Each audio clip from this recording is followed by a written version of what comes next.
नमस्कार। जीवन शक्ति और भक्ति चैनल में आप सभी का स्वागत है। हर हर महादेव। सावन की कथा सुनने से पहले हमारे चैनल को सब्सक्राइब करके बेल आइकॉन ज़रूर दबाइए।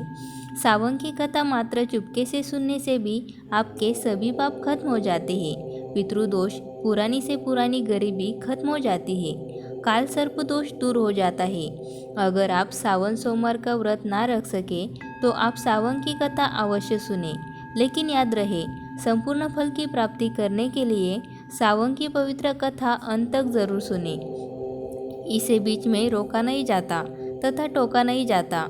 जो व्यक्ति चुपके से भी अगर सावन की कथा को सुन लेता है तो उसके ऊपर सदैव भगवान भोलेनाथ की कृपा बरसती है, माता लक्ष्मी की कृपा बरसती है। सावन के पवित्र महीने में सावन की कथा पूरे परिवार को, हर किसी को सुनना चाहिए। सावन जाते जाते भगवान शिव आपकी हर मनोकामना पूरी करेंगे, इसलिए कथा को अंत तक जरूर सुनिए। तो आइए सुनते हैं सावन की कथा।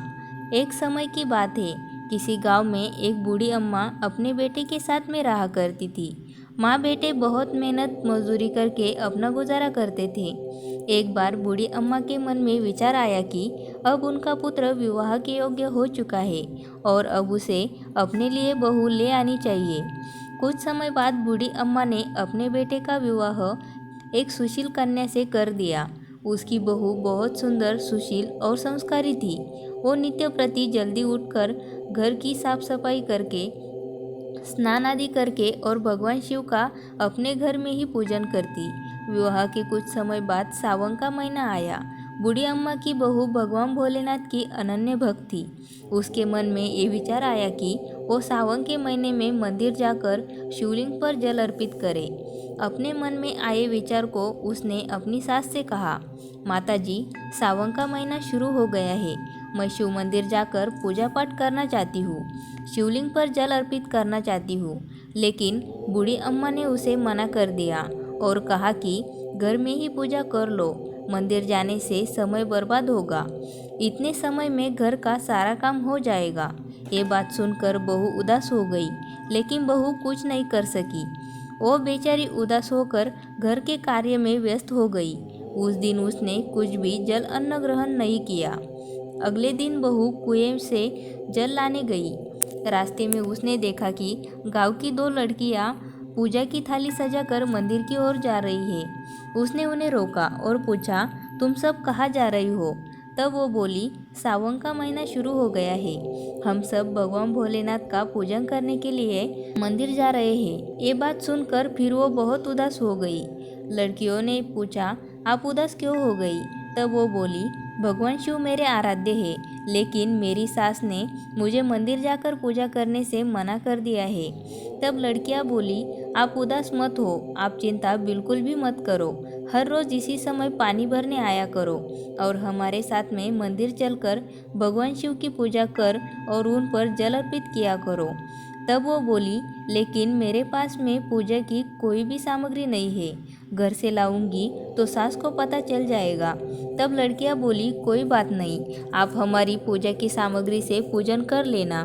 ये सुनकर वो बहुत खुश हो गई और रोजाना उनके साथ मंदिर जाने लगी, जहाँ वो शिवलिंग पर जल चढ़ाती और भक्तिभाव से भोलेनाथ की पूजा अर्चना करती और उनसे कहती कि मैंने अपनी सास से ये बात छुपाई है।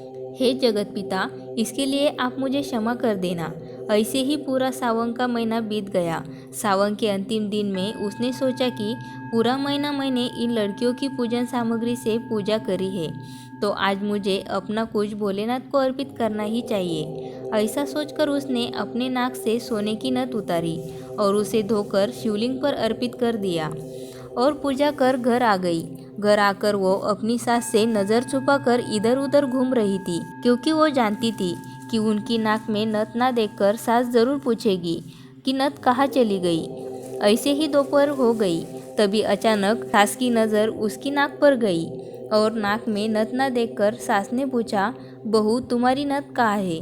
तब वो बोली, माँ जी, मुझे नहीं पता, शायद कहीं पर गिर गई होगी। सास बोली, अच्छा तो ये बताओ कि तुम आज कहाँ कहाँ गई थी और हम वहीं पर जाकर ढूंढ लेंगे। बहू बोली, मैं सुबह पानी भरने गई थी और तब तक तो मेरी नाक में नथ थी। इसके बाद मैं उपले थापने गई थी। सास बोली, चलो वहीं पर चलकर देख लेते हैं। दोनों वहां पहुंची जहां बहू ने उपले थापे थे। सास ने बहू से कहा, चलो अब ये उपले तोड़कर देखते हैं। दोनों सास और बहू उपले तोड़ने लग गई। जैसे ही दोनों ने उपले तोड़े, दोनों के उपलों में एक एक नथ निकली।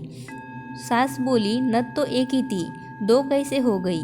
इसके बाद सास ने एक एक करके सारे उपले तोड़ना शुरू कर दिए।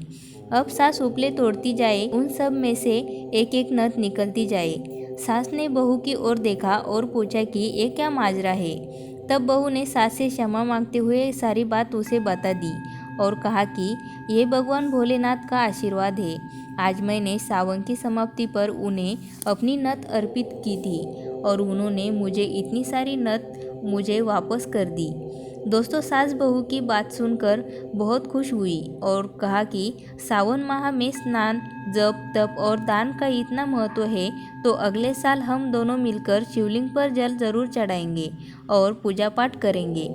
अगला सावन का माह आने पर दोनों सास बहू ने नियम से सावन का स्नान किया, पूजा पाठ, जप, तप किया।